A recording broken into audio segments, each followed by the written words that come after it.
गंगा तीर्थ नगरी गढ़मुक्तेश्वर का उल्लेख प्राचीन ग्रंथों में भी है। वहीं हिंदुओं का अति प्राचीनतम एवं प्रमुख तीर्थ स्थल है। मर्यादा पुरुषोत्तम भगवान श्री राम के पूर्वज महाराज शिव ने अपना चतुर्थ आश्रम गढ़मुक्तेश्वर में ही व्यतीत किया था। भगवान शिव ने भगवान श्री परशुराम द्वारा यहाँ शिव मंदिर की स्थापना कराई थी। उस समय गढ़मुक्तेश्वर को खांडवी वन क्षेत्र के नाम से जाना जाता था।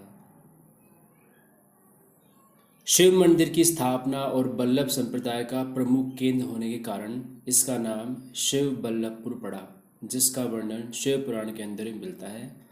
भगवान शिव के गण जय और विजय को नारद शाप के चलते मृत्यु लोक में आना पड़ा।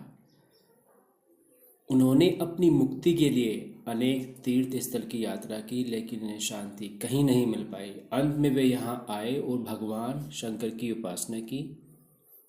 भगवान शंकर ने प्रसन्न होकर उन्हें दर्शन दिए, जिस पर दोनों गुणों का उद्धार हुआ। भगवान विष्णु के इन गणों की मुक्ति होने के कारण शिव बल्लापुर नामक तीर्थ स्थल गढ़मुक्तेश्वर नामक तीर्थ स्थल के नाम से जाना जाने लगा।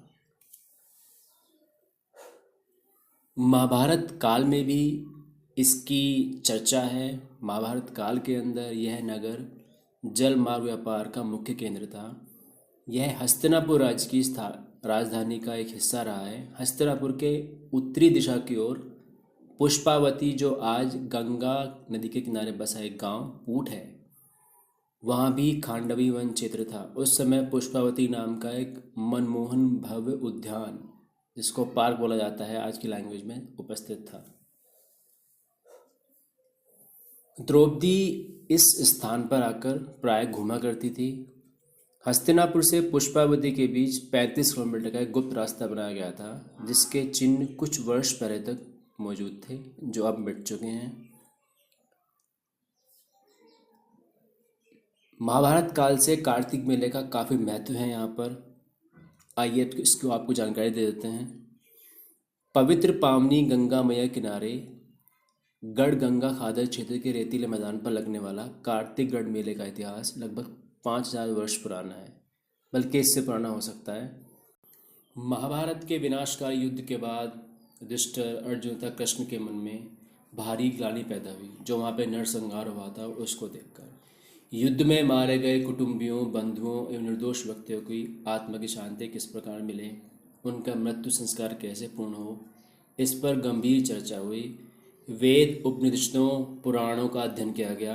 भगवान श्री कृष्ण की अध्यक्षता में सभी विद्वानों ने सर्वसम्मति से निर्णय लिया कि खांडवी वन में भगवान परशुराम द्वारा स्थापित शिव बल्लभपुर नामक स्थान पर मुक्तेश्वर महादेव की पूजा कर यज्ञ किया जाए, पावनी गंगा मैया के स्नान किया जाए और पिंड दान किया जाए, जिससे सभी के संस्कार पूर्ण होंगे।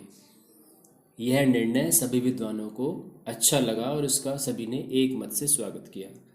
तत्पश्चात शुभरोध निकाला गया। कार्तिक मास के शुक्ल पक्ष की अष्टमी को गो पूजन करके गंगा जी में स्नान किया जाए तथा एकादशी को गंगा जी के रेतीले मैदान में सभी पूर्वजों के उत्थान हेतु धार्मिक संस्कार करके उन्हें पिंड दान किया जाए। यही एकादशी देवोत्थान एकादशी के नाम से देव उठान उसको बोला जाता है, हिंदू धार्मिक संस्कृति में बोला जाता है। एकादशी से चतुर्दश तक युद्ध में मारे गए सभी स्वजनों की आत्मा की शांति के लिए यज्ञ किया गया तथा चतुर्दशी की संज्ञा पर यज्ञ का समापन किया गया। आत्माओं को दीप दान कर श्रद्धांजलि अर्पित की गई। अगले दिन पूर्णिमा को स्नान करके पूजा अर्चना की गई।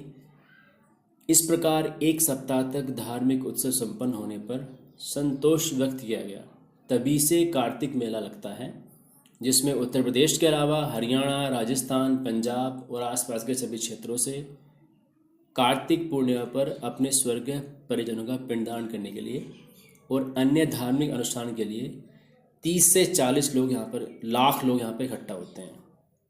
यह 10 दिन तक विशाल मेला कहाँ पर आयोजन किया जाता है।